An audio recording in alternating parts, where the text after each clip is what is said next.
Yeah, it's. I mean, I know people who were talking about voice acting in the abstract 10 years ago who are regularly booking gigs now. Mm-hmm. Oh, same. Yeah, and it is like I'm 37. I'm very nearly 37, and if I were to start in earnest now, I would be looking at, and if I were to put in the level of effort and energy that they put in, I'd be looking at maybe taking off closer to 50. And I already know that if that happens, that gives me 3 to 5 years of success before I die on a toilet. So, oh no.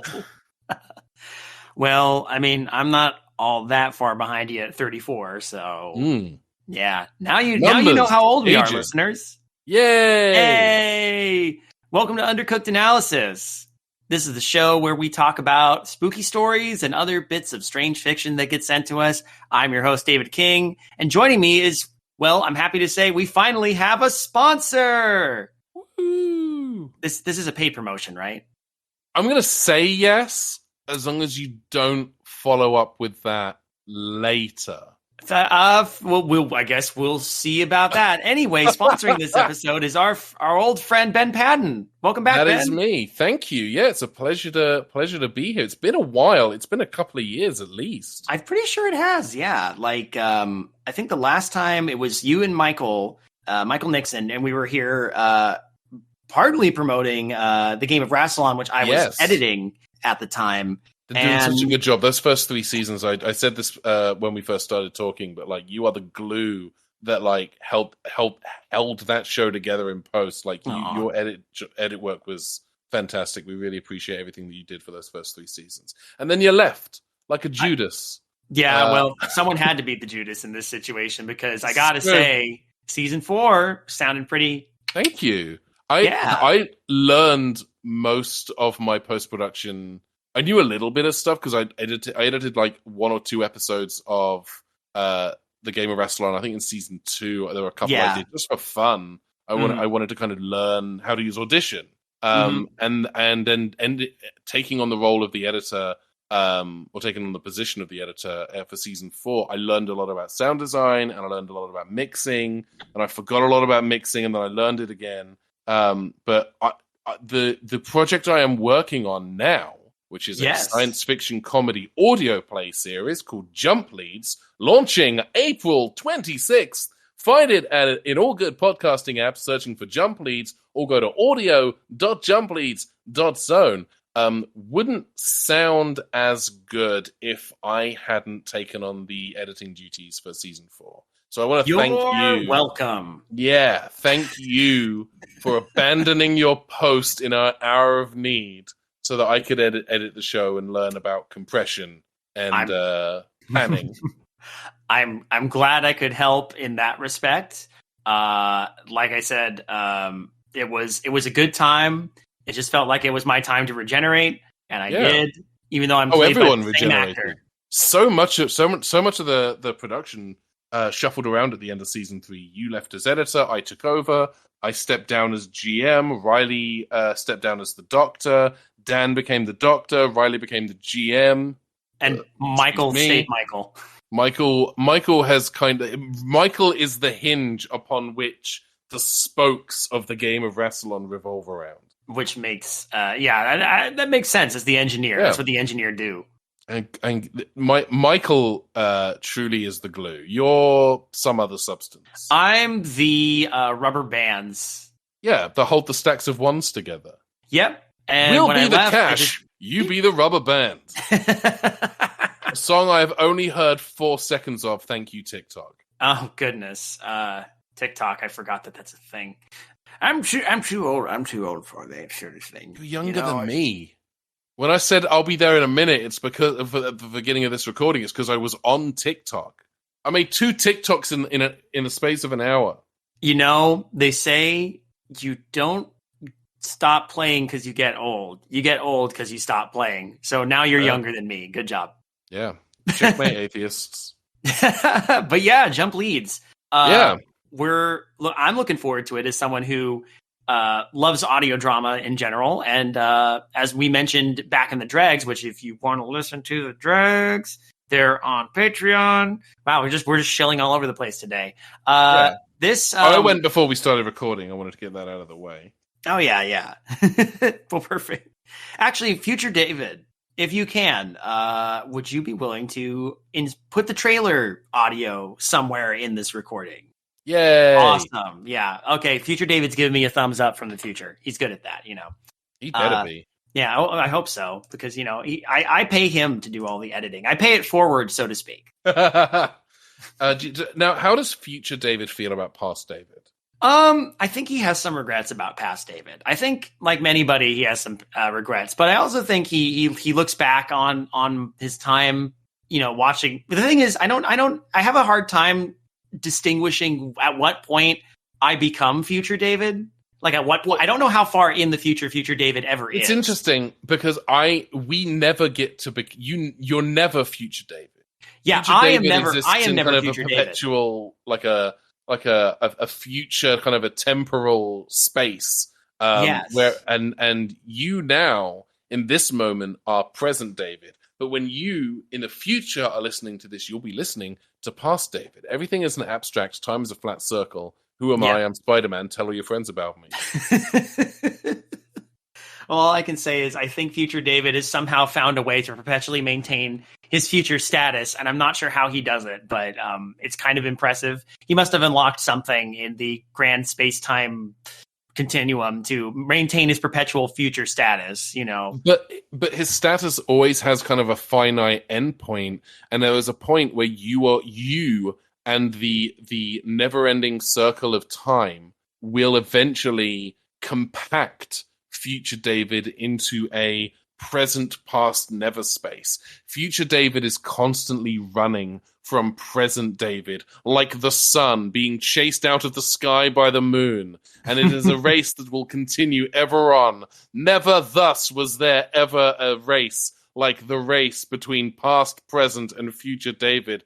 But they are fools, all of them. For past David shall become present David, shall become future David, shall become past David. They are all one in the same David, ever moving forever, perpetually, like a perpetual motion machine, only better and good in that. The only problem with your theory is that at some point past David is going to pull out a blue shell, and then everything's going to be all right. Once past David pulls out a blue shell, it is over. So that's the finite endpoint right there, is when they finally hit the item block on the Rainbow Road that way. So this is going to be an interesting year for movies, isn't it?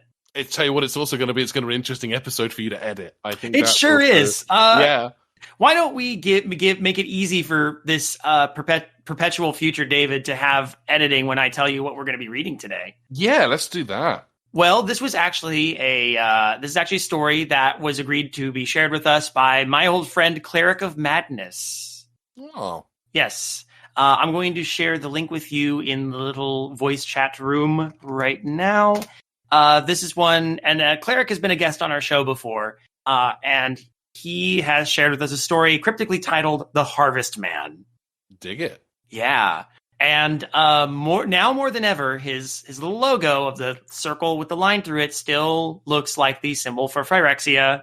But I know that probably happened in a vacuum. Even so, all hail Elish Norn, Mother of Machines. Anyway. I understood all of those references, and I'm not lying to make myself seem cool. That's excellent, Ben. Good stuff. All right. Well, as our guest of honor, would you like to take the first paragraph, or shall I? Oh, happily jump on that grenade. Sure thing. All right. Happy to help. I pulled the pin out for you and everything. Oh, lovely. Here we go. The Harvestman by Clericofmadness. Brought to you by Audible. Audible. We say books at you for money. I don't know why that hit me as it did. And there was a joke there in my head for a split second, and then it fell out. It fell out. It's the worst feeling in the world. Gotta keep your hands against your ears at all times. Okay, here we go. Yeah. My grandfather recently passed away, and as the only able-bodied grandson in the area, it became my responsibility to help my parents clean out his farm. I say help, but what I really mean is do most, if not all, of the work, of course. My folks are in their mid-60s and can't do much lifting, so it's not that I minded so much as I really didn't care for the amount of nature he had crawling around inside his house. That's a lot of nature in there. That's a lot of I mean, are we talking about bugs? Are we talking? I mean, I'm looking ahead at the next paragraph. Yes, absolutely. This also could be the opening to Ghostbusters Afterlife. I want to put that out there. I have not. I have not seen Ghostbusters Afterlife, so I'll take your word for it. I went in with low expectations because everyone was talking about how it was just going to be kind of a nostalgia fest and how it was kind of slim on story. And then I watched it and I thought, I actually really enjoyed this. And I won't lie, as someone who grew up watching the original Ghostbusters and watching the real Ghostbusters, I did get emotional, which I was not expecting. I really enjoyed it. I think it would definitely be worth, investigating. It's not for lack of interest as much as it's just like lack of. I don't know. I'm not great at. I feel like I'm not great at movies these days, and I think a lot of it had to do with the pandemic. But like, I will definitely get a chance when I get around to watching it. I definitely want to give it a shot. I did watch the 2016 Ghostbusters. So here's the thing. I enjoyed the 2016 Ghostbusters. I did too. I did too with caveats, but I did. I like the extended cut better than the theatrical cut, although I understand why they made the cuts that they made. Mm-hmm. But if someone sat me down and said, which Ghostbusters movie do you want to watch right now? I would probably pick the 2016 Ghostbusters. Because the first Ghostbusters movie, despite having some wonderful performances and some cracking imagery, actually has long stretches where nothing happens. Mm-hmm. And I think it was my friend Mikey who pointed out that it's kind of it's a story about a small business setting up shop and getting its first big customer. And that's really the best way to describe the first Ghostbusters. That's pretty accurate. Yeah. God, I was thinking about it too. I haven't seen Ghostbusters 2 in a while. And I remember as a kid, I felt like I watched Ghostbusters 2 more than I watched the first Ghostbusters. And I watched them both back to back because my mum bought on VHS I'm pretty sure, from a McDonald's when they were selling VHSs briefly in the 90s in the UK. We got two tapes, and one of them was Look Who's Talking, immediately followed by Look Who's Talking 2. Okay. And the other one was Ghostbusters, immediately followed by Ghostbusters 2. So as a kid, it wasn't so much that they were two Ghostbusters movies, but one really long Ghostbusters movie. And just then one big marathon. Yeah. And then the actual second Ghostbusters movie was Scrooged. Yeah, true. Yeah. Think about it. It's Bill Murray. He works for a television studio in New York, and he gets visited by ghosts. How is that not a Ghostbusters movie? If he had, all you had to do is change his name to Peter Venkman, and you're good. Yeah. Boom. Oh man. All right, I'm not going to be able to unsee that now. I'm gonna table this till a little later when it's relevant, but I'm gonna go ahead and press forward because that was one paragraph and we're already off on a tangent, which is perfect for UCA. Personally, I wondered how he survived so long with all the spiders that infested his house. I killed no less than 20 during my time inspecting the single-story building. However, this number would hold no candle to the amount I saw when I opened the barn. Uh-oh. Interesting. I think that it's interesting that we are leaning so heavily on spiders right now, and I wonder if this is just color or if this is actually setting up for because I've not read ahead. I'm sure you have. No, I haven't. I actually. Okay. That's the whole point. Is we read these blind. So. Okay, cool. I wonder if this is building towards like, hey, have you seen Arachnophobia? Have you seen the end of It Chapter 2? Well, good news. Spider, he is our hero.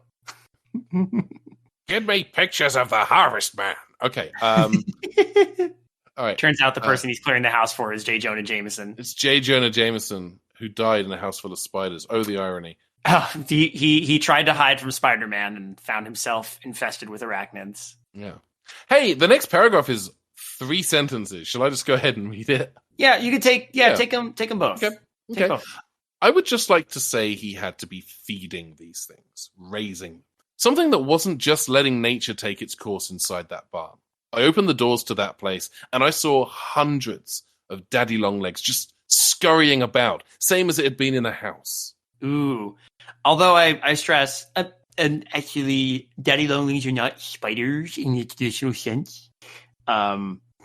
Actually, the funny thing is, an infestation of anything is bad, but I'd rather deal with daddy longlegs than just about any other kind of arachnid adjacent thing. Yeah, they're fine. They're small and they don't give a shit, so that's kind of why I like them. Yeah. Although in the UK, daddy longlegs are a very different insect. Oh, yeah? Yeah, they're kind of more like a mosquito. Oh, what are they like the mosquito hawks, right? Like kind of, yeah. Mosquitoes. And they tend to be seasonal. I remember seeing them a lot when I was younger, and then not so much as I got older. But they were like kind of like, I guess, like mosquito hawks. They weren't so much like, they didn't bite, but they looked spindly and they flew and they were gross and they terrified me as a kid. I don't blame you for that at all, because when I see a mosquito eater around here, I'm like, ugh. But then I'm like, in more recent years, I see them flying around the house. I'm like, you know what? It's summer. You can hang out. Just you're doing a service. You can stay. Yeah, I wish they didn't look like the mosquitoes they ate, but I guess you are what you eat. Am I right? Hey. Hey. Well, I closed it back up and took my truck back into town.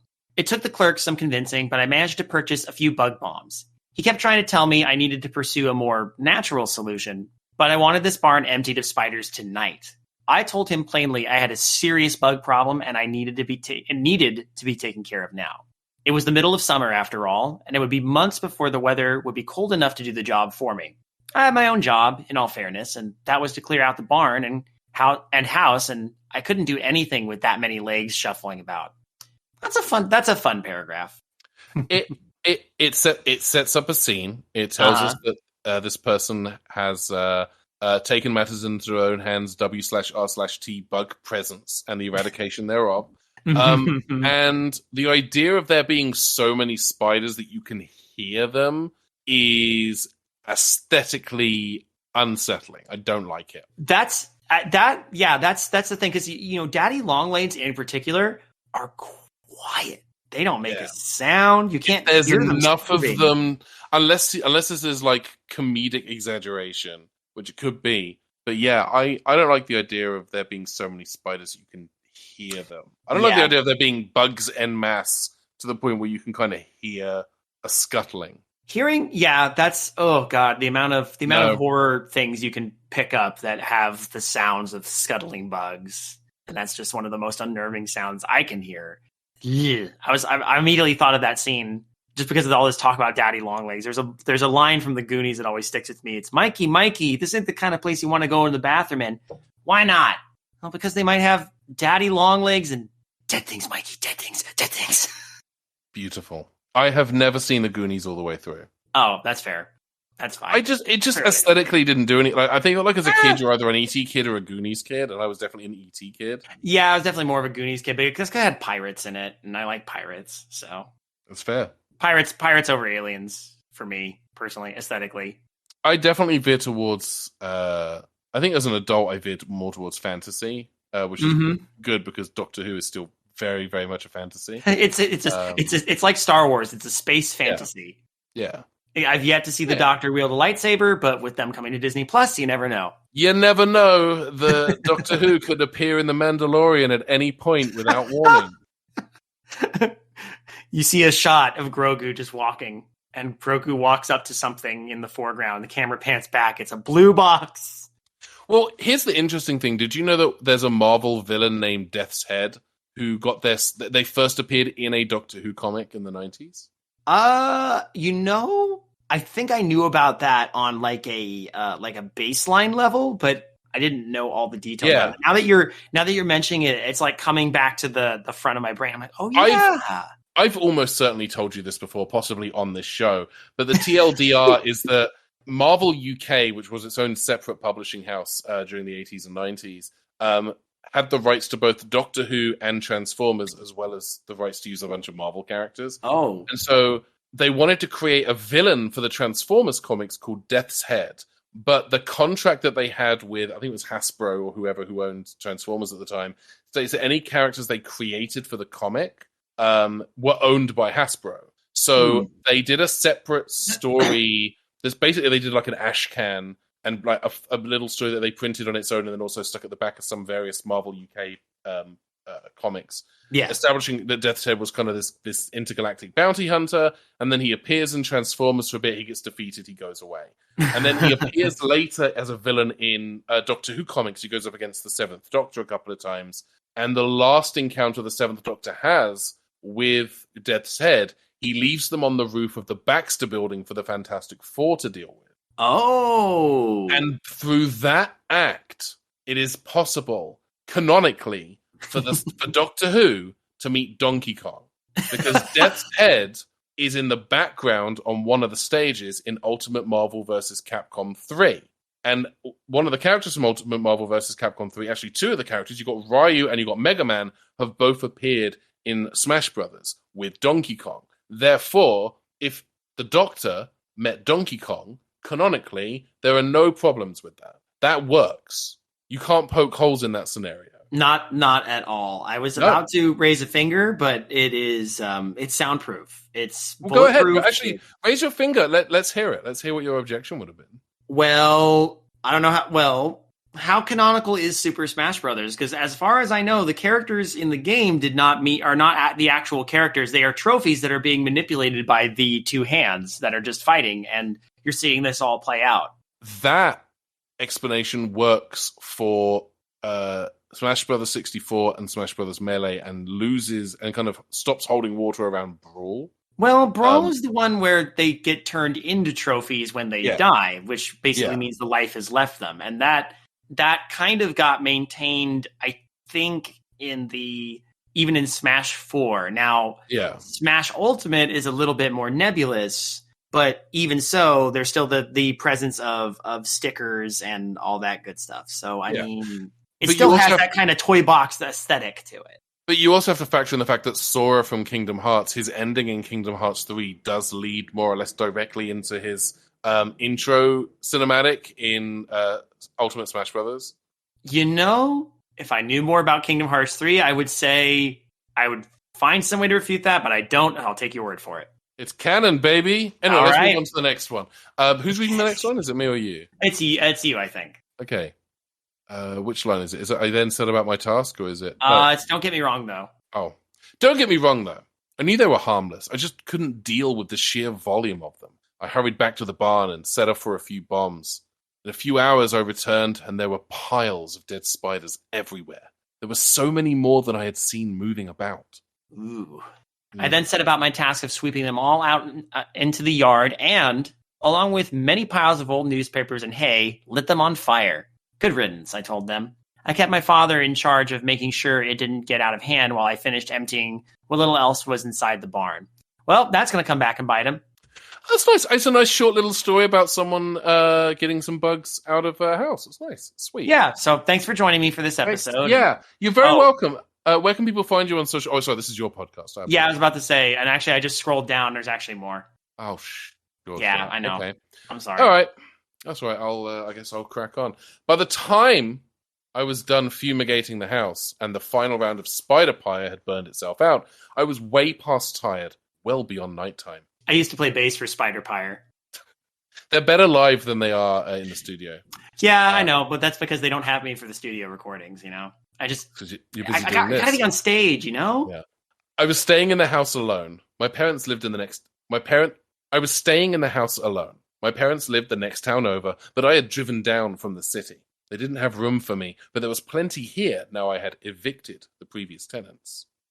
You know, the spiders weren't paying their rent, so of course this is just that harsh landlord nonsense coming in. Yeah, nobody likes a landlord. Nobody. No, it's the two constants, landlords and cops. Don't trust them, don't like them. Oh, God, how bad do I want to be here? A-Lab? A-Lab? That is a company that makes peripherals for the Nintendo Switch, I'm almost certain. True. That sounds like... Oh, yeah, they made a dongle for the Wii remote. Dongle. Dongle Kong is my favorite Kong. Dongle Kong. Did you know that, I saw this screenshot, Chunky Kong is in the Super Mario Brothers movie? Perfect. Yeah, so now there's no reason not to see it. Go support Chunky Kong. Yeah, go support independent artist Chunky Kong. Go support long lost, well-regarded Bay Area artist Chunky Kong. Chunk food Ulysses Kong, yeah. They couldn't get Lanky in there though. Lanky and the rest of the family had to part ways over, some pretty heavy stuff. So, I mean, they'll get their own movie. We've already pretty much had it confirmed that Donkey Kong's getting a standalone film at this point, right? Oh, pretty much, yeah. I mean, Donkey Kong's getting his own section of Super Nintendo World in Japan. Why wouldn't he? Yeah. Get his own movie at some point. I mean, they're already setting it up. It's going to be the sequel's just going to be Fire Kong. I did. Just Donkey Kong with a fire flower the entire movie. Dig it. Yeah, I'm all about it. Hell yeah. It was quiet too, rather pleasant without the sounds of spiders falling off walls. Mm-hmm. Just occasional wet Is it raining? No, that's just spiders. Oh God, that wouldn't last though. I was awoken at some point in the night by the sound of loud rustling from outside. The room I was in faced the barn, so I was able to catch a glimpse of what was outside, for better or for worse. Turned out it was a newspaper comic strip. I wasn't kidding when I said it was for better or for worse. So I was able to catch a glimpse of what was outside. Hi, I'm Lois.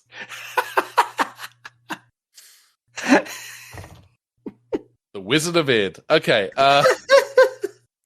Some large shape was bent forward at the spot where I had burned all those spiders.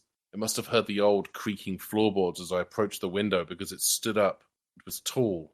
Too tall. Marmaduke? Like a doll's tall. Wait, no, that doesn't work. And then until it bites you, then it shrinks. We're going to need a bigger barn. Show me the way to go home. If I had to guess, I would say it was about 8 feet tall with long arms that reached to where I'd guess its knees would be. It was wearing a buttoned-up overcoat that was well fitted to such a lanky frame. Though the moonlight did a poor job of illuminating things, I could see its face was long and pale, with what appeared to be multiple dark red, iris-less eyes that gleamed in the faint light. Oh, it really is Spider-Man. Give me pictures of Spider-Man. Yeah, okay. Click. Okay, cool. Click. It stared at me for a moment, and then ran off into the woods surrounding the area. Do the woods surround the area, or is the creature surrounding the area? We may never know. Either way... Our narrator continues, I didn't sleep. I wouldn't blame. Oh, sorry. No, sorry. I wouldn't blame him for not sleeping, but also always creeping, never sleeping. # always creeping. Well, the spider was this tall spider-faced man was definitely the one doing the creeping because it was looking in the window, and as soon as it just stared for a moment, then went, oh shit, and ran off. So wasn't that the original one of the draft lyrics for Lucy in the Sky with Diamonds? I'm pretty sure. Wasn't George really adamant about changing it though, and that's why we didn't get it? Well, George never liked spiders. Oh yeah, that makes sense. He was really chill. Spiders. Yeah, he was really chill with everything. Yeah, but except spiders. He hated spiders. Yeah, the original song "While My Guitar Gently Weeps," the original working title of that song was "While I Smash Every Fucking Spider I See with My Guitar," which didn't scam. Not really. I'm pretty sure the rest of the band vetoed that decision, huh? By the way, should I play every Beatles song ever written right now? I'm sure that would go well. We made the joke about that. Did you ever consider seriously putting that in the episode, for a couple of seconds? I was literally... So for a moment, I thought it would be want to give your listeners some context? It would be really funny if, for 1 second, I just had this loud, cacophonous noise that you might be able to tell was, maybe the first sound that you hear from every Beatles song, but that would take way too much time for one joke. And for context for the you know what? Let's give the listeners some context. If you haven't heard the game of Rassilon, constant recurring joke at my kind of expense, or me being sort of the butt of the joke is and then they hear every Beatles song ever written. Yeah, I think the first time it came up was we were exploring the NPCs, not the NPCs. The companion characters were exploring Riley's doctor's TARDIS. Oh, and yeah. we were describing the interiors resembling different areas of the TARDIS from the past, different types of roundels, and we were trying to decide what it sounded like. And I think it was Riley who said every Beatles song playing at once. It started with Riley for sure. Yeah. And then that joke just kept going because it's a fun sound design joke to me. It's a really fun sound design joke. I was able to. It was fun. Was as the series went on, I was able to throw in a few of my own like in jokes when y'all would do stuff. That was always fun. There are bits and bobs in there that I got to play with and enjoy, especially the bits at the end where I'd keep certain bits I'd like. So at the end of the episode, if you listen past the title, the end theme, you'd get some out of context bit from the middle of the episode or something, and it would be usually pretty choice. Yeah, that was something I kept for part of season 4. Yeah, it was tricky to do, especially with the software I have, because I'm like a caveman and I still edit on caveman software. Have you considered Adobe Audition? Because like as someone who is currently building an audio drama using that software, I love it so much. I have. It just depends on, it's been 10 years. Maybe I should actually get something modern like that. Maybe 84 years. And I could still smell the fresh paint. Sure. I tell you what, in exchange, I will send you every Beatles song ever written so you can edit it. Oh, perfect. Oh, sorry. I'm hearing now that the National Record Association. That's not the NRA, Ben. That's the wrong organization. This joke is falling apart. It's slipping away like sand between my fingers. Let's carry on. Okay. The next morning, I went back into town and started to ask around about the weird creature I had seen. I was sure the locals there would have thought I was a raving lunatic had they not all nodded and simply replied with the same name, the Harvestman. What's that like? Oh, he's like the yokel. He's like the yokel version of the Slender Man. I'm pretty sure the Harvestman is a pub in Dorset. They do a great, like, if you ask for a full English breakfast, it is incredible. I'll have to next time I'm in Dorset, I'll have to check it out. Yeah. Allow me to read the next paragraph. God damn, now I want some tea. You can have tea whenever you like. I know. Have tea when we're done. Okay, well, we'll do tea when we're done. Not till you finish your sundae. Okay. And if you don't chew your meat, you can't have any pudding! From what I gathered, the Harvestman was supposedly someone who lived in the woods, raising spiders for whatever reason, and died of natural causes. There's no such thing as natural causes when you are raising spiders for whatever reason, my guy. When the townspeople found him, his body had been consumed and infested with spiders. They had eaten their former keeper. I'm pretty sure there was a 1001 Ways to Die episode about this. Oh, God. Can I express how can you be both consumed and infested? If you're entirely consumed, I guess they only consumed enough that there was at least something there to infest. So they found probably a coat and a hat. And then when they looked, it was actually spiders in a coat and a hat. Oh, yeah. I guess. I'm sorry. The part that's cracking up is just the idea of raising spiders for whatever reason. For whatever, we don't know why. Whatever reason. Oh, no. I just realized this is the origin of Spidersman. Spidersman. This is a classic UCA character. He's a man composed entirely of spiders. Incredible. We've been calling him the wrong thing for the longest time. He's the Harvestman. He's the Harvestman. He's the Harvestman bed and breakfast in Dorset. We've been getting it mixed up the whole time. So are you sure it's not called the Spidersman bed and breakfast in Dorset? Because no, the Spidersman is a tavern in London. Oh, okay. Actually, in Camden, it's near the World's. It's across the road from the World's End. Oh, okay. So there was it like one of those? Was it part of the pub crawl in the movie? No, different World's End. Actually. Oh, different. Okay, I see. Idiot, you Dumbo. Anyone listening to this who's been to Camden knows the World's End. It's right there. It's right there by the underground station. It's right there. I will. These are all okay. I'm taking notes here. Places to visit when I eventually cross the pond. Okay, sounds good. They'd eaten their former keeper, right? That was the last bit. Yeah. It was further said then that after they buried him, he rose from the grave. They claim he's either controlled by the spiders or has been reborn as a mutated collective of spiders. I knew it. He's Spider-Man. Either way, I knew I was in trouble. Ruh-roh. I did mention Marmaduke earlier, so why not have Scooby in there as well? Perfect. Yeah. Like Zoink Scoob. Okay. Okay. The people I talked to additionally told me it was forbidden in this town to harm spiders. They believed that if you did so, the Harvestman would come and get you. So a bunch of arachno enthusiasts created this as propaganda to make sure no one kills spiders in their town. That's really all it is. Turns out it's the guy who was looking at the window with you with the creepy spider mask. It wasn't actually a man composed entirely of spiders. It was just propaganda about spiders, or should I say a web of lies? Ooh, that's, you know what? That was good. You get a gold star. Thank you. I've got a roll of them on my desk. Oh, good. So you've been getting the ones I've been sending you just because... Thank you for that. I appreciate it. You're welcome. You deserve them, honestly. I'm sorry they all have the words "you tried" on them instead of anything else, though, because that was all I could find. Yeah, it's good. I did try. Yeah, you did, and you succeeded. Yeah. I didn't half-ass this. I used my whole ass. You should always use your whole ass. Yeah. There's no point in only halving it. Look, I didn't buy any of it. I'm not a believer in all that supernatural mumbo jumbo. Mystical energy field controls my destiny. I suggest looking at it. Oh, I can't remember what the exact line was after that. What a terrible Star Wars fan I am. I was sure it was one of the townsfolk playing a prank on me. Most likely, it was someone from the store that sold me those bug bombs. Oh, that's a classic. That's how you keep your business thriving. Is you sell someone bug bombs, and then you show up at their window wearing a spider mask later that night, so they have to buy more bug bombs. It's the oldest trick in the book.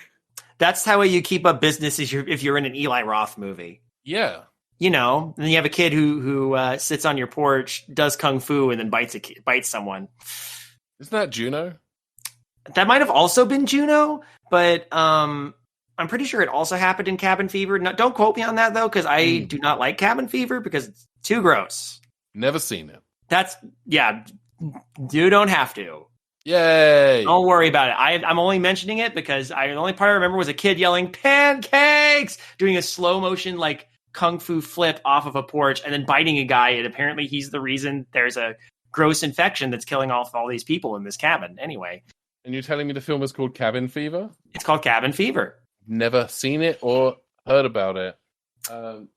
My brain, is that the one with Seth Green? No, it's not. That's Without a Paddle or whatever it was called. I think so. No, I don't remember who was in it. All I can tell you is it was directed by Eli Roth. Yes. Anyway, shall I read on? Please. Okay. The only thing that clung in the back of my mind like an itch you can't quite reach was the absolute consistency and passion with which these people told the same story. It was almost rehearsed. They should have put up a statue, maybe turned it into the next Point Pleasant. Good reference. Good on you, Cleric. Good on you, Cleric. Good on you, Cleric.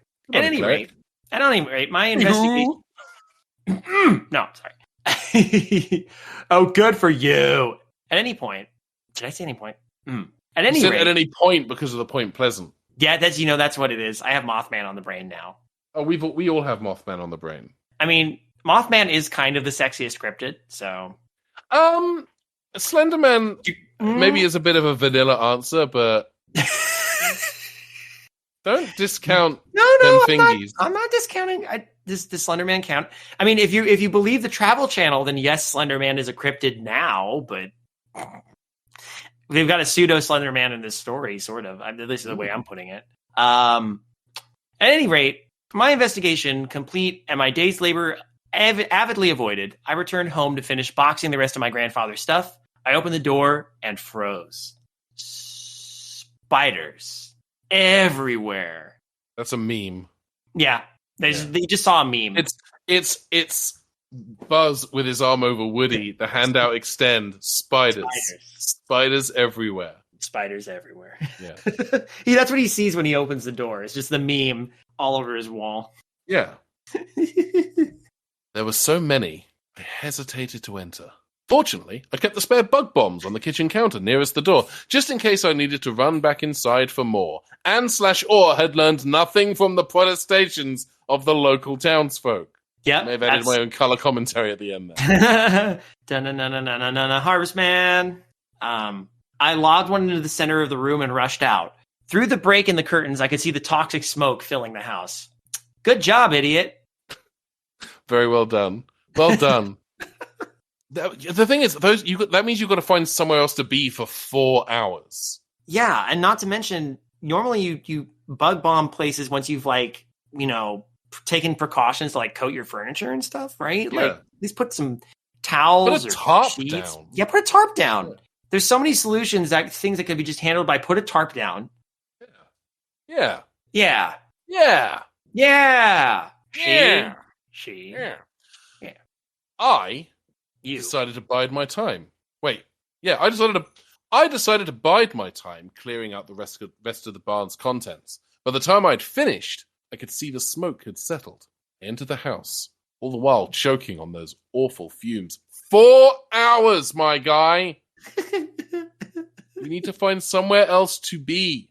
You go to the library. See 2 movies. You could watch the entire Toy Story trilogy inside of 4 hours. Or quadrilogy? No. Yeah, I mean, there's going to be a 5th one soon. Mm-hmm, that's right. Wow. I want to be skeptical, but Toy Story 4 was so good. That's what I've heard. I haven't seen that one either. I really enjoyed Toy Story 4. I do make a joke about Toy Story 4 in Jump Leads, actually, about how unnecessary it was, but I actually enjoyed it. I really enjoyed it. Well, I mean, they're all unnecessary, but if you have to make them, you might as well make them good. If a corporate mandate says, make this movie because it makes us money, he was like, well, I could at least try and make it good. Yeah, I mean, J. Jonah Jameson tells Peter Parker to get pictures of Spider-Man, so he takes good pictures of Spider-Man as he takes the best pictures of Spider-Man. Yeah, no one gets pictures like him. It's like he knows Spider-Man or something. Yeah, I mean, but I don't know how Peter would know Spider-Man. Yeah. Like, he's kind of a shrimpy little guy. Yeah. You know, I'm like, yeah. Peter was an average kid. No one understands. I repeated the process I'd use for the barn. SpongeBob SquarePants. Sweep and burn. I may never forget the smell of burning spiders as long as I live. Ben Paddon, BBC News, South London. Don't know why I said it like that. It was the NBC jingle, though. I just did, so never mind. Yeah. Not wanting to waste further time, I quickly packed up what I could for the evening and loaded it into the car. I'd need to take it to my parents' place tomorrow so they can sort it through it. Then, my task complete, I headed off to bed in the spider house. Spider house. This is a Spider-Man heavy episode. This is the story of a spider who became a man. He had sex for the first time. That or he pulled a reverse Franz Kafka and went to bed as a spider and then woke up as a human and went, oh God, no. Oh God, no. Now I have a job. I have to be responsible for stuff. I don't want to go to the metamorphosis is, oh no, I have to get up and still go to my job. And the spider goes, oh no, I still have to shuffle up and down inside of the walls, but now I'm too big. Wait. The metamorphosis is a man who wakes up and he's a man-sized cockroach. Yeah, right? so what we're dealing with now is that the story began with a man-sized spider climbing into bed, waking up as a, oh dear, what if he woke up as a spider-sized man? Yeah, if it's a spider-sized spider and he wakes up as a spider-sized man, so you just have this little guy. This little guy who's like, oh, how am I supposed to scurry up and down the walls? I only have 4 limbs. This is messed up. Well, going into crossover territory, in my mind, he goes through this. He has a panic attack, but then he meets some borrowers, so it's okay. This is how borrowers are born. They go to sleep as spiders. They spontaneously transform from spiders to borrowers. Yeah. Next time you watch The Secret World of Arrietty, you're going to have a completely different vision for it. It's a nightmare. All right. Who's reading it? Is it you or me? Well, I said then my task complete, I headed off to bed, so I think it's you next. Okay.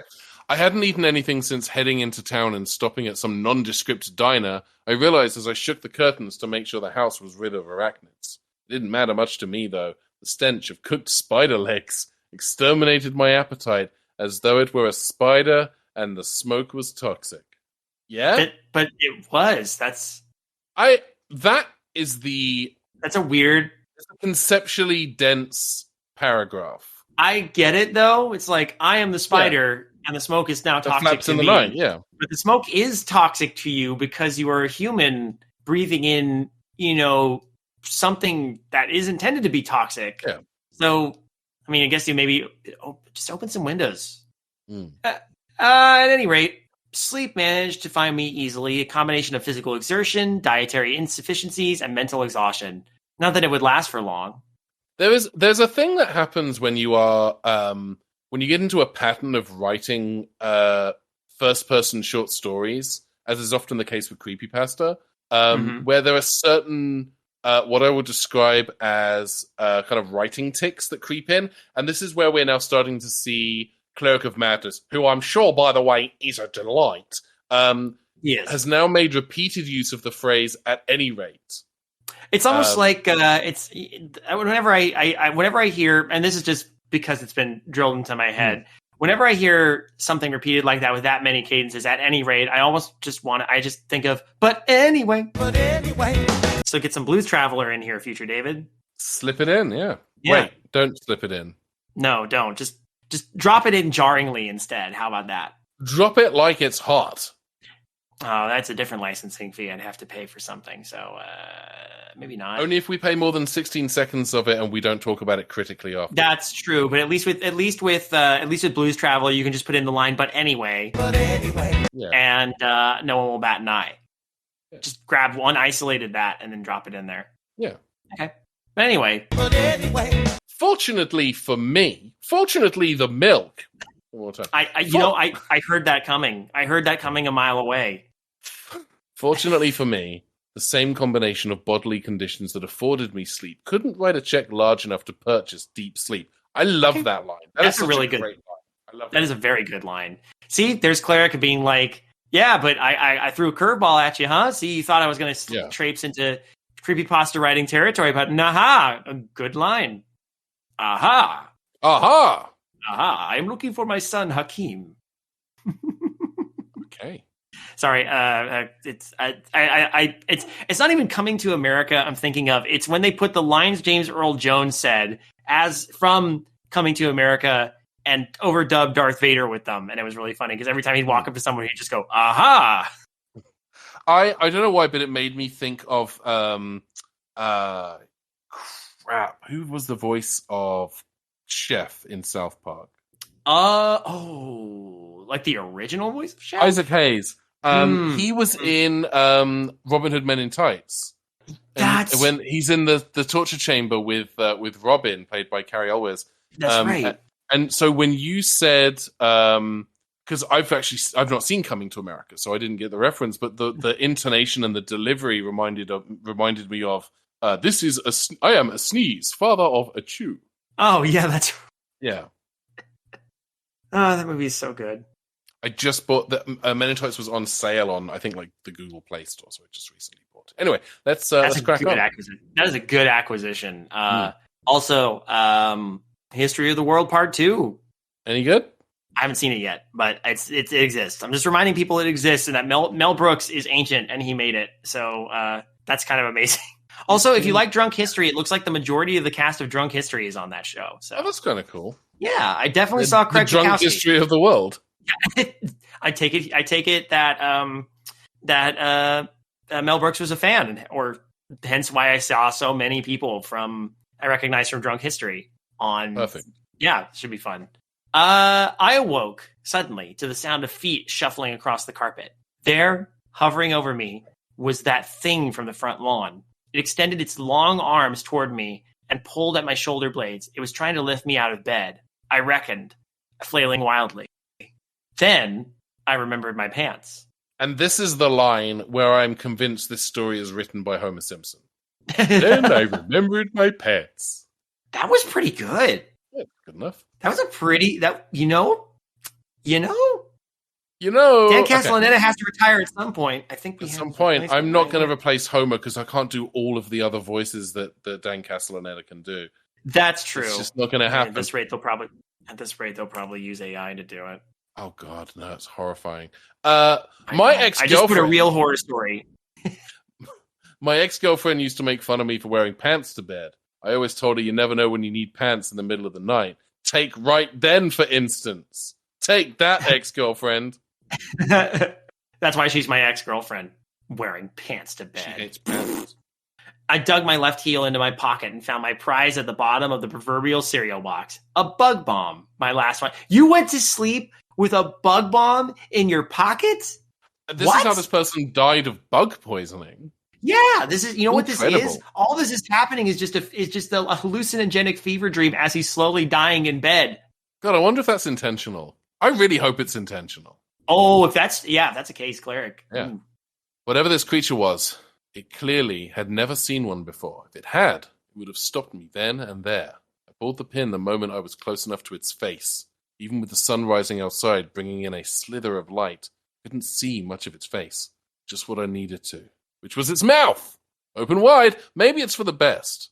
I was panicking and not really trying to process any information about the nightmare before me. I was too busy trying to do a bug bomb-centric reenactment of that one scene from Jaws.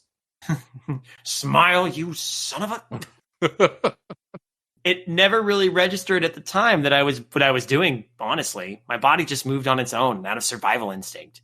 I never thought about the hairy, spider-like mouth parts it had, or about how inhuman what I saw was. I just plunged my fist into its open maw and let go. Okay. I'd probably have done the same. It dropped me almost instantly and began to screech and flail its arms in pain. Wisely, it dropped to the floor as opposed to the ceiling and scrambled for the exit, where it was still confused. You cannot drop to the ceiling. You are not Wisely, Spider-Man. I flung myself upwards in defiance of gravity and God herself. Well, the secret to flight is to throw yourself at the ground and miss, so... Yeah. This isn't flying, it's falling with style. Toy Story 1 in theaters now. There's another... Assuming it's 1995 where you're listening to this. For past David, it is. And clearly he's very young and doesn't know what podcasts are yet either, so that's something else entirely. I jumped into my truck and slammed on the gas. Screw the rest of the stuff, I said as I peeled out of the driveway. The spiders can have that. Sped the whole way down the highway to my parents' place. Knocked on the door, but they didn't answer. The car was in the driveway, so I went around back to get the spare key out. That's when I noticed my first spider. It wasn't anything like those hideous daddy longlegs, but I killed it just the same. Its body made a sickening crunch that gave me chills for some reason.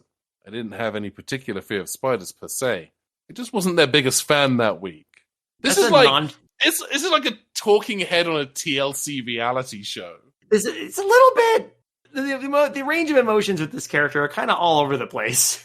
Yeah, it's there's a flippancy that you don't. Is flippancy a word? There's a flippancy. There's a flipperonomy with this character that you don't. Flipperonomy, of course, is that book in the Bible about dolphins. There's a flippancy with this book. I appreciate you clearing that up. I was thinking it was that elder from Cats, Lovely. Old Fluteronomy.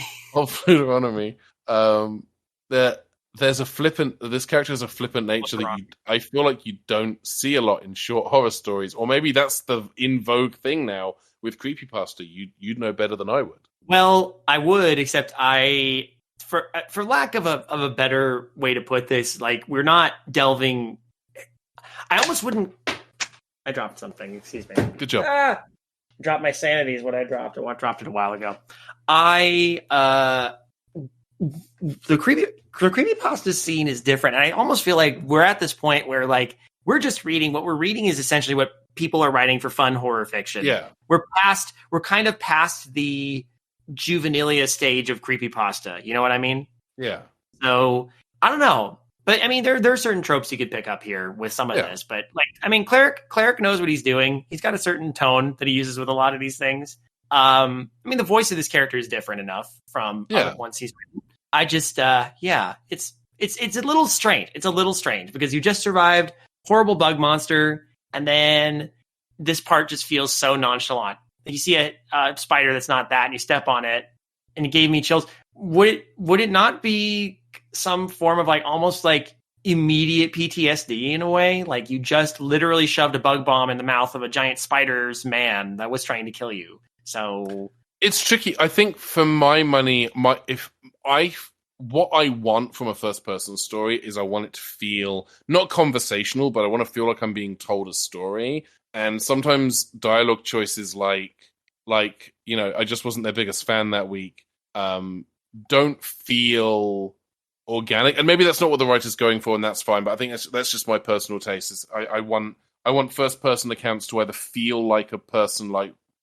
recounting it as a story, like we're sitting in a campfire at a bar or in the kitchen at some house party. Yeah. Well, I mean, people have often taken the no sleep approach if they're going to do it this way. There's a certain voice you can get with that kind of thing, but I'm kind of glad when people don't do the no sleep approach because it's a little tired sometimes. Yeah. But I mean, if it works, it works. So in this case, Sure. Yeah. Should we crack on? Yeah, let's crack on. Sure. Was it me next? Yeah, it's you. I just said that just wasn't their biggest fan. Okay, yeah, no, that's fair. I opened the back door and called out to my parents. There was no answer. I cautiously made my way to their bedroom and knocked on the door. I heard shuffling sounds as though someone was getting dressed or something. Well, we know where this is going. Yep. Dad is the Spiders man. It was Dad all along. I think this is technically another paragraph, but I could read it real quick and just get out of the way. Mom? Dad? I said, my face pressed against the door in an attempt to hear anything that would impart knowledge of the situation onto me. It's your favorite son. Can I come in? From the other side of the door, they hear, my favorite son is the Harvestman. Go away. Dylan, is that you? God, you wouldn't believe the nonsense your brother's gotten into with these gosh dang spiders. Yeah, he's dressing up like a spider and scaring people. No answer. Just more shuffling noises. Hello? I'm coming in now. Say something if you object. I waited a few moments before turning the knob. It wouldn't budge. It was locked from the inside. Oh no. They have one of those lock you inside doors.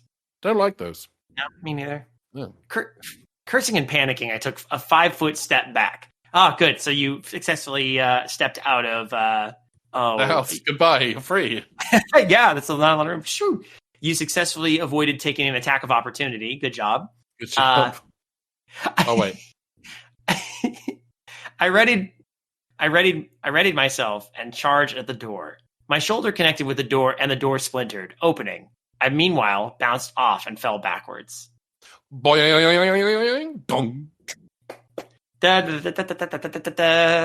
Yeah, that's the Spider-Mans, folks. Well, picking myself up, I pushed my way into their room. Damn it, I said, not of conscious effort, but of reflex. Yeah, I've said ow when I haven't been hurt. Fair. It's the shock of something more than anything else. Yeah. There, on their bed, were the partially skeletonized remains of my parents. Oh, no. Parents. Never saw that coming. Fresh off of their guest spot in the first Star Wars movie where they played dead Uncle Owen and Aunt Beru. Did I mention my parents were named Owen and Beru? By the way, my last name's Lars. Crawling in and out of various holes and from between exposed bones were dozens of spiders. Gross. I feel like as an image that works. I feel like the words used to describe it don't quite do it justice.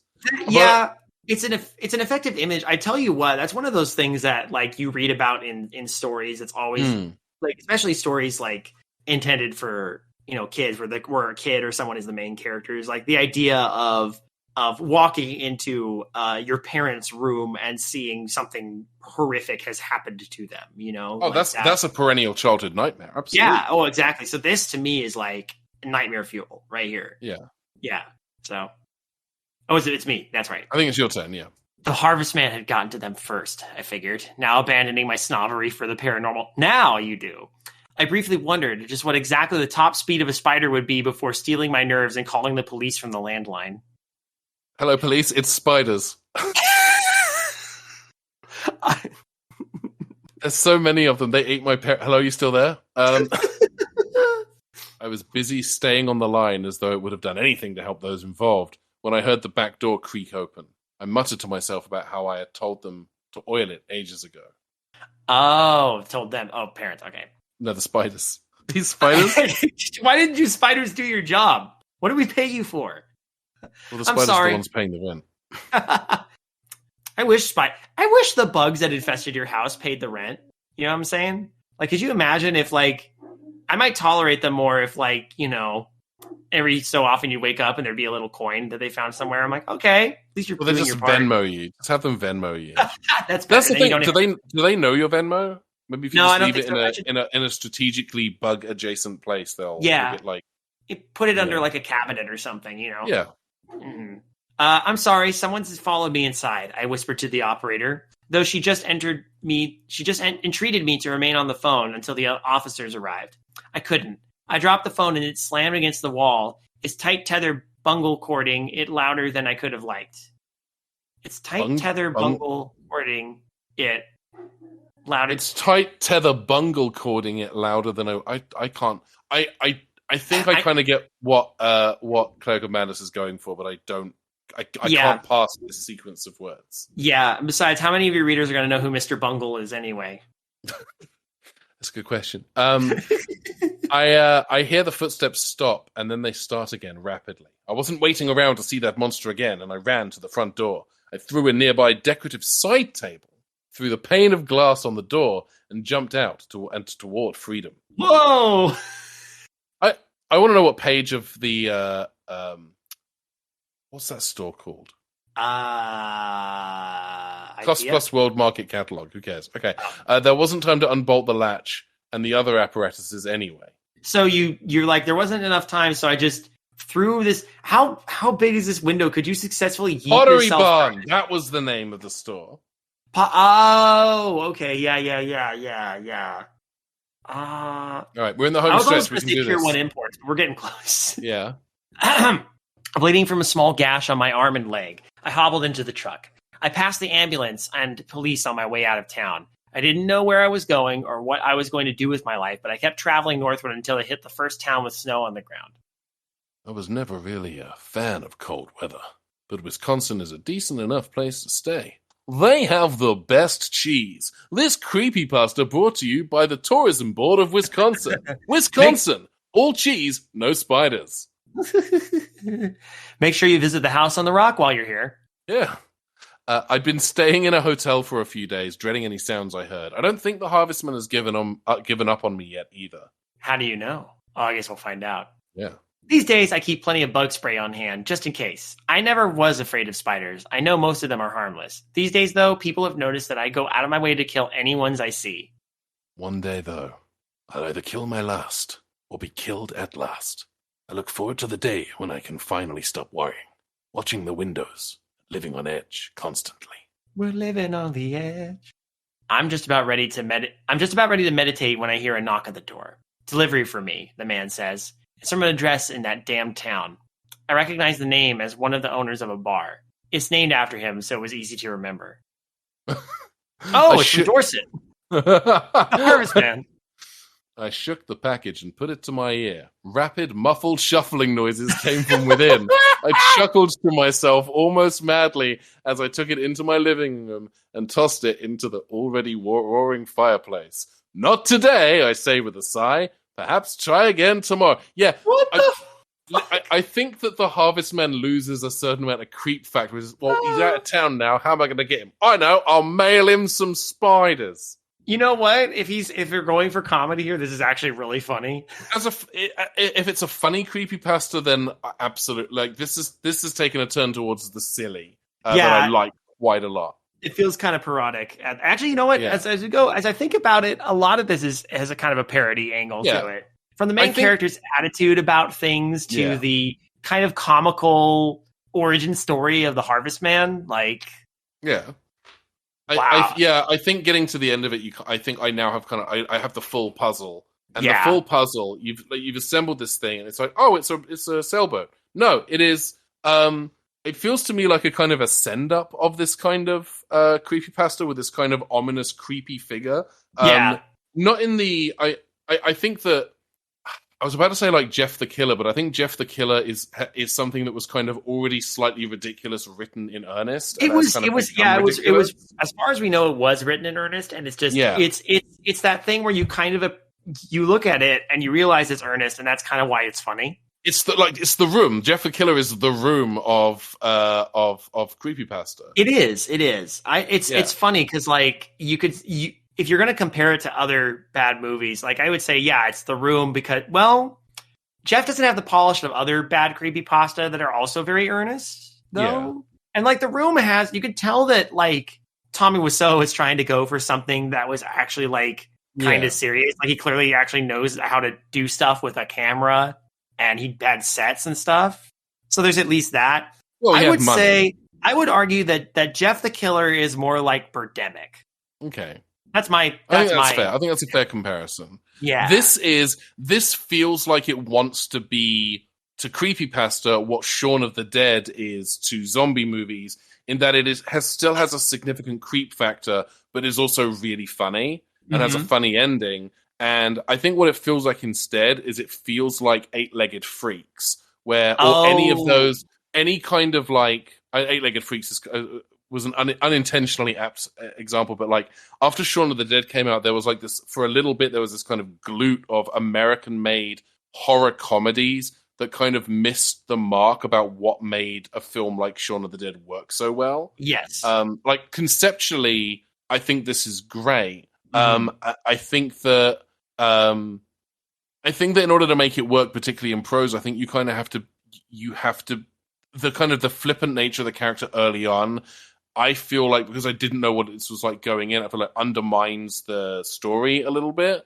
But it comes together at the end and like okay. But you get like, I can see how reading this, if you didn't jive with the tone that Cleric of Madness is going for, I can see bailing on this and finding another creepypasta. Yeah. Now the thing is, though, it is like Cleric knows. This is why it was interesting, because like I was waiting for the other shoe to drop, and now like Cleric knows what he's doing, because I should mention this for anybody who's listening who doesn't know who Cleric is, and actually probably for your benefit here, Ben. Cleric is the admin of the Creepypasta wiki. Oh, nice. Okay. Yeah. So this is someone who knows what they're doing. Yeah. And he has very much been the person who that gets brought up, and the first thing he'll say is he'll say, "Yeah, I'm sorry." he's the living embodiment of the of anytime someone says creepypasta was a mistake, that's basically him. He's Hayao Miyazaki in this case. Amazing. Because without him, we wouldn't have an archive for a lot of this stuff. So yeah, and that's fair. That's an invaluable service to provide. Yeah. I think it's possible to be like a curator of something, to be a connoisseur of something, a knowledgeable and like a tastemaker of something, without necessarily nailing the execute. Like Roger Ebert made a movie and it's not great, but he went for it. He did. And I kind of feel like the ingredients with this creepypasta, the ingredients in the Harvestman are here to be a really good kind of comedy creepypasta without being too on the nose about it. Like you see people do comedy creepypastas, and a lot of comedy creepypasta feels like Scary Movie to me, where it's like it's so on the nose. Yeah. Well, actually, the Scary Movie was good. Scary Movie 4. Like that's what a lot of comedy creepypasta feels like. Yeah. And this isn't quite. This is Scary Movie 2. This is okay. We all know the joke now. But it's not quite possible to go into this not knowing what you're getting into. Mm-hmm. Yeah, this is. I recognizing the tone of it and everything too. It's very. It feels that's again, that's what Fool is. It felt just earnest enough, and with a few little things, I'm like, that's a little tropey, but it's tropey in a the source material. You go like, yeah, you know what? That's a trope. So I think the story, and again, Cleric can quote if we're just overthinking this or not, but it feels if it's smart, and it's smart in a niche way. Yeah. So I think the difference between you and me is you kind of knew what this was going in. You have more. You've been irradiated by the world of creepypasta a lot more than I have. I think the only creepypasta. Yes. I've read a couple that friends have written, and pretty much every other creepypasta that I've read that wasn't didn't crack the mainstream in the way of something like Candle Cove did. It's stuff that I've read on this show with you. Right. But, it also helps that you are acquainted with the creator of Candle Cove. That helps a little bit, yeah. Just a tad. Yeah. To be fair, I actually just recently was having a conversation with my co-host Alan about analog horror, and the thing we kept citing as a fantastic example of analog horror was Local 58. So Local 58 is kind of largely credited with kind of birthing what modern analog horror is. I think I don't know. Definitely coined the term. Yeah. And what Chris does with that is so good. Like I am in awe of what Chris is able to build with Local 58. It really is incredible. Absolutely. But yeah, I think we're at the point now. I think we've said. I feel like I've said what I need to say about the story, and I think that now comes the time where we give it our freshness rating. And for me, I will give this an Earl Grey tea from Harvestman in Dorset. I'm going to give this a Diet Dr. Pepper in that I like it. It doesn't quite taste like the real thing, but then the real thing doesn't taste like the real thing after you've had 3 cans anyway. That's true. Yeah, it'll do. Literally the only reason I drink Dr. Pepper is to fight migraines. Did you know that? No. There's a fun fact. Is it made of almonds or something? No, it's the caffeine. Oh, that makes sense. It's the caffeine. I don't drink soda otherwise. Fascinating. I keep an emergency stash of Dr. Pepper in my fridge. That way, if I don't want to take something with a ton of caffeine and be wired forever because I don't drink coffee, I will drink a Dr. Pepper and it will help. Marvelous. Yeah. Well, Ben, this has been a joy and a delight. Yeah. It's been a lot of fun. It's been great catching up with you. If you want to hear some of that conversation, listeners, you can go to the Dregs, which I will be releasing a week after this on our Patreon, patreon.com/midnightmarinara. If you're at any Patreon level, you can listen to that and the huge archive of Dregs before that. I believe there are 77 different Dregs episodes before this of varying lengths. Wow. There's also, of course, a lot of extra content as well. I would be remiss if I did not point out that you should, if you're a fan of this show and you haven't heard some of the other shows in the Creative Horror Network, like Darkly Lit, and Midnight Marinara, and Trick or Track, and The Witching Hour. And of course, the Jameson tapes. Don't be surprised if you get a little something interesting from them soon. I don't want to say too much, but soon. There's something interesting on the horizon. And one more time, Ben, tell our audience a little bit about Jump Leads. Thank you. Yes, so Jump Leads is a British sci-fi comedy. It's British in the sense that I'm a British person and I wrote it, and I voiced one of the characters. I've been describing it as Doctor Who meets Red Dwarf by way of Sliders.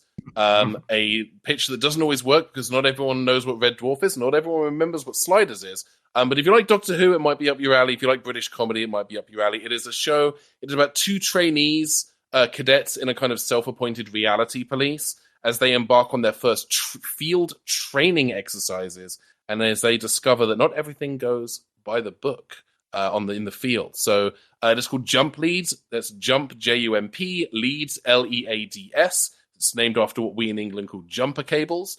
And you can find it in your podcasting app of choice. The trailer is out now. The first episode drops April 26th. Please check it out. It's a reboot of a webcomic that I co-created and was the head writer on. It's a labor of love. The cast is phenomenal. We have Dino Andrade, who was the voice of the Scarecrow in Batman Arkham Asylum. His son Connor has a cameo. His son Connor, who's one of the core cast of We Baby Bears on Cartoon Network. We have I'm in it. That's pretty cool. Austin Lee Matthews, who, among other things, was in the Final Fantasy VII remake on the PlayStation. Wow. He also directed most of the show. I'm really proud of this. It sounds really good.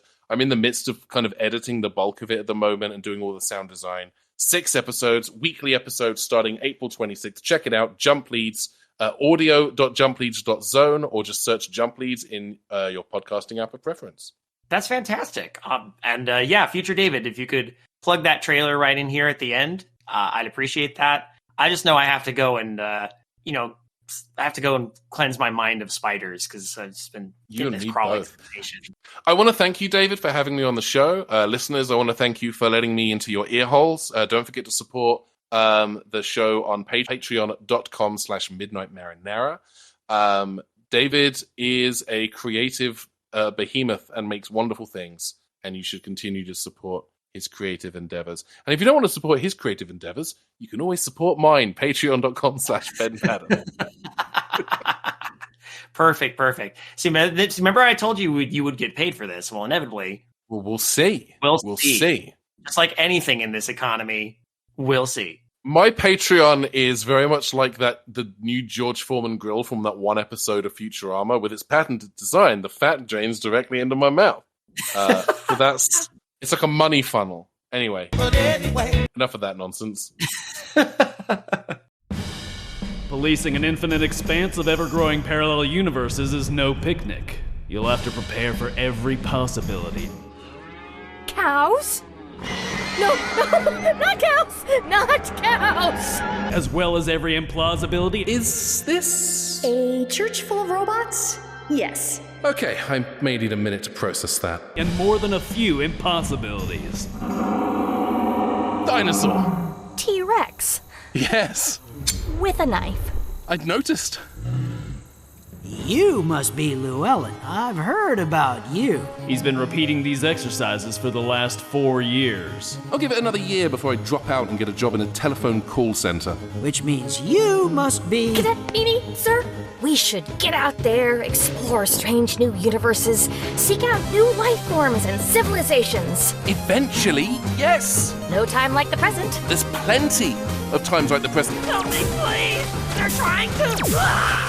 They vaporized him! We were supposed to rescue that man, and they killed him! Is that considered a failing, Mark? I think passing this exercise has taken a bit of a backseat to, I don't know, not dying. No one notices the cleaning stuff, see? I've been around, learned things a man ought to know about a place like this. Jump Leads, a sci-fi comedy audio play series, launching this spring at jumpleads.zone or wherever you get your podcasts. Isn't this exciting? I'm excited. Oh, absolutely. I haven't been this excited since I went to my grandmother's funeral. Good evening, intrepid listeners.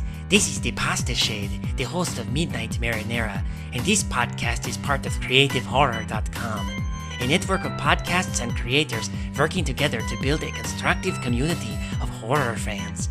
For more content like this, visit us at CreativeHorror.com.